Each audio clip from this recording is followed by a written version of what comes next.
that's crooked, you don't like the way it's going in, see it's up over this lip, unload it, lift it. I lift it slightly to get it to go into those two feed dogs that are there. Load. You don't want it to come up over this edge. Okay, we want font shadow. We're going to take and bring this over.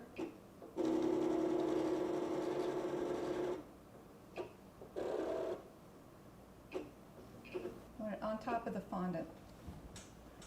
Let's see if that works. Here's the S. It came up, so now it's ready to cut. Won't fit. Okay, that's telling us no. Roll this down. It's canceling it out. Once the hourglass is gone, then you can cut.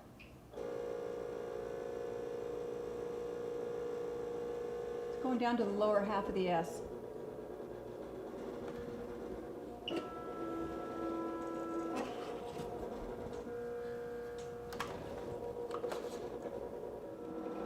We cut this one at a 5, so let's bring it down to a 4.5.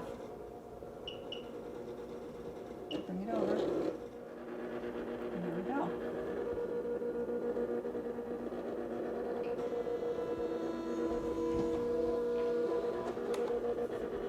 A little bit bigger.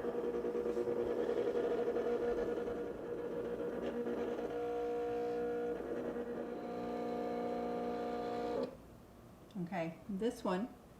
See, it automatically knows that it's supposed to have a full piece of paper on there or a full piece of fondant, and we don't have it all on there. So we're missing half of our S. This is where you get to know whether or not it's going to work for you on that when you're doing it. That's why the frosting sheet won't work. Where fondant does, scoop it all up, make it again. Okay? Pull these off. Around like this. The more layers you've got, more details are on your character or whatever you're making. Okay, so that gives you information about the cartridges and the keystrokes with the keypad. In future videos, we will give you more information on what you can be doing with these, and we'll also have some project cakes for you. So for the time being, we're going to go on to learning about the mat and how to make the fondant into gum paste for this Cricut cake. Okay, we're going to talk about the Cricut mats. We've got both machines still out, and so I'm going to show you the difference between the two. This is the Cricut 12 by 12. These are food safe, food grade plastic.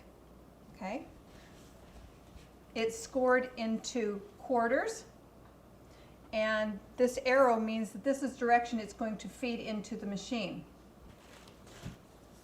All right, see how it'll fit this direction? It will not go this direction. Some people need an arrow, some don't. I don't. Obviously it won't go this way, so then you know it'll go in this way.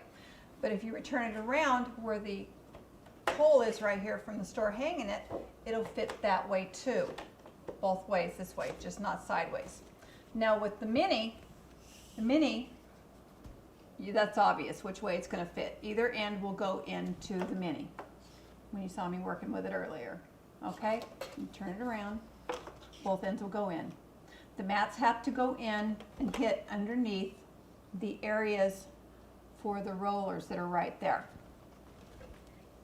Now, on this grid, the pink area is where you do not want the fondant to hit, because it's going to hit the rollers in the machine. Under here, on both sides of the machines, we do not want fondant or gum paste on that area. Even within this area right here, we're going to want to cut along this line to make sure that the rollers don't hit the fondant right there. See between this grid right there? From there, all the way down to here and across. We don't want it within that area outside. It can be above here, it's fine because there's no rollers. But for right here, we don't want the rollers to hit that area. I'm being redundant, but I'm emphasizing it for you. Okay, so both of them work the same. Even though you got a 12 by 12, we don't need the full 12 by 12 roll it out. You can't fit it in your KitchenAid pasta machine. We'll talk about that in a sec too. So we're going to work within the 6 by 6 area or 6 by 12 area on the 12 by 12 mat, even though we have a Cricut Mini here. Okay, I borrowed my friend Dee's Mini so you can see both sizes. Either one will work. You don't have to have both of them. I like my big one. If you've got the Mini, it'll work for your cakes just fine. So let's make some fondant.